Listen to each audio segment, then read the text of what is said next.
Salam əzizləyicilər, əziz qardaşlar. Xoş gördük hər birinizi, əziz qardaşlar. Bugün Mart ayının 21-i 2025-ci il. Buyurun baxın, belə tərəzi ilə qoşduq toğullar satılır. Heç birisi diş vurmayıb, əziz qardaşlar. Tərəzi ilə satılır. Diri çəkiləri 60-75 kilo, diri çəki ilə 8 manat 50 qəpikdən qoşduq satılır. Kimə neçə baş lazımsa buyursun, əlaqə saxlasın, yazsın, atsın tərəziyə, götürsün, aparsın.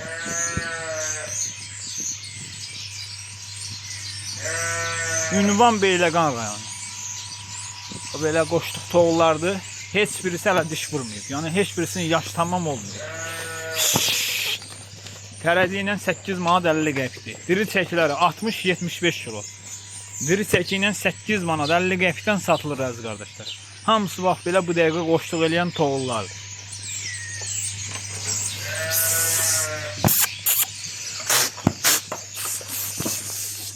Buyurun baxın.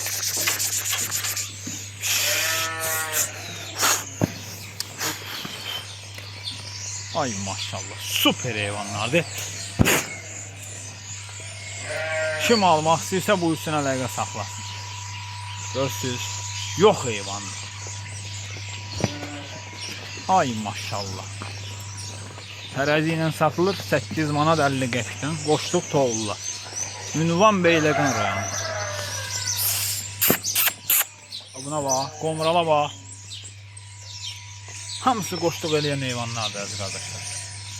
Buyurun bax.